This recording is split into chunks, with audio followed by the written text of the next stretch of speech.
All right, so the last time we talked, yesterday, it's a little less time between these two videos than before. It's because we got a lot done in the last day or so. Before today, it had taken almost 2 weeks to really get the trailer set up, get it all cleaned up, and a good floor put on it.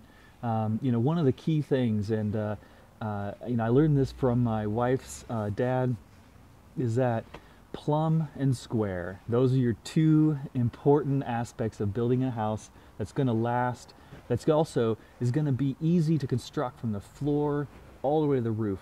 Everything you're going to buy, everything you're going to use, or we'll get to this later, everything you can find is going to be in a good square, 4 foot by 8 foot, 2 foot by 1 foot, 4 foot by 2 foot, all these kind of things. They're all nice and square. So if you start at the very bottom, squared up there, and a good way to do that, of course, is once you start laying down your walls, you got your baseboard. You can measure from diagonal, one corner to the other corner diagonal, come up with that number, measure the other corner to the other corner diagonal, and if those two numbers match, you've got yourself a square. So start with a nice square bottom. You want to plumb the walls so they go straight up, and a nice square when you get to the top of the walls, right above over here. If those are square, then your roof can go on nice because your roof sheeting is going to be, in 4 foot by 8 foot segments. Your metal roof is going to be in like 3 foot wide by whatever length. Everything is going to be require you to be square. So starting at the very base, having a nice solid base, nice square base to go up from and plumb everything up is important. So I spent a lot of time doing that, and that's going to save us a lot of time later on. So a couple things I wanted to talk about. I mentioned earlier that I've been purchasing a lot of our material from Home Depot, and that's fine. Home Depot provides great product, especially its lumber and things like that.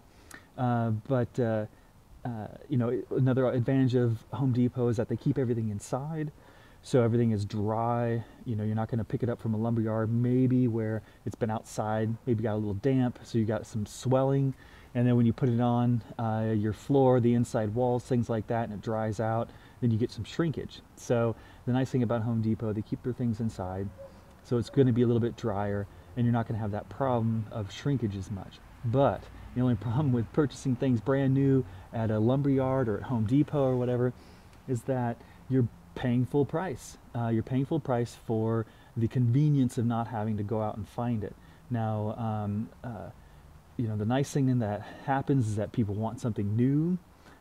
Things get old, and so people tear down old houses, tear down old barns, tear down old railroad trestles, all sorts of different things where you can find very inexpensive and really cool types of wood. If you look behind me, we're looking pine, firs, very standard. Now these are going to be hidden inside the wall, so I don't really care too much, although the floor is a brand new, very bright white, knotty pine kind of floor. So that's going to be gorgeous once I sand that up and add some stain to it. So that's fine, but I think from, for the exterior, for any kind of, maybe your door, any kind of thing that's going to be a good accent, finding those used materials is going to save you a ton of cash, and it's going to look better than anything you're going to be able to find at a current a lumber yard or Home Depot or Lowe's or something like that, because mostly what you're going to find is either cedar, maybe some oak or maple or something like that, and then mostly this knotty pine kind of stuff you see behind me, firs and things like that. So if you go to find an old barn or something like that, the advantage is it's going to cost less. It's probably going to be a cooler material. It's going to have some patina to it. It'll be, a barn can be up to 100 years old. So this might be a type of material you're not going to find anymore. It's going to have a nice kind of weathering to it. Again, a patina. So the things that are a trade-off here with building, it's time and money. If you got time, you can save a ton of money. So go out, look on Craigslist, look on your local classified section in the newspaper, see what's out there, windows, doors, siding, even 2-by material. You can find vast quantities of it for a low price, but a lot of the time it's going to require you to pull out old nails or sand it down so that it removes some of the weathering on the outside of it. Maybe you're going to have to plane it. Maybe you're going to have to, you know, do some extra work.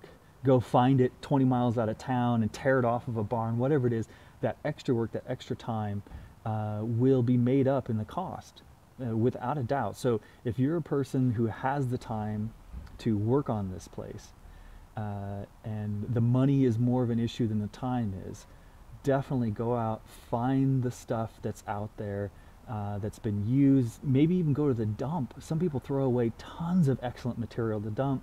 It just requires a little extra time. Pull out those nails, sand it up or plane it up to make it fresh and bright and new. So again, some folks can afford to hire a carpenter to come and build their place, but they're probably not going to be able to afford to spend the time to make something extra quality. So that's a little trade-off to think about as you're starting to work on your place. You know, can I afford to spend the time to go find the cheap stuff, to go find the less expensive stuff that may be way better in quality once you give a little bit of sprucing up to it, once you cleaned it up a little bit, maybe way higher quality than what you'd find at a normal lumber yard or a Home Depot or Lowe's or something like that. So as you can see, we're about 13, 14 days into it. We got all 4 walls going on. Tomorrow we're going to make a push for putting the roof on. Tonight I have to figure out what the angle is. We've got a 7-foot wall in the back, a 9-foot 10.5-inch wall. I'm sorry, 7-foot wall in the front, 9-foot 10.5 wall on the back.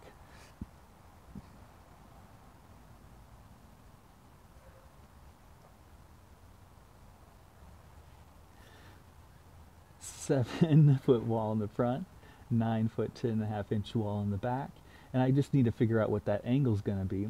So we'll end up putting what's called a pony wall. Now you can see you've got a bottom plate down at the bottom of the wall. You got your studs going up, and you got a top plate running across. Slapping another top plate on top of that, it goes all the way over and ties all 4 walls in. No breaks, no seams, very tight. Then we can start building the pony wall on top of that at an angle. So hopefully tomorrow we'll get some roof sheeting on. We got snow coming up here in the weekend, 4 or 5 days away, and we're going to have to make a push to get a roof on this baby. All right.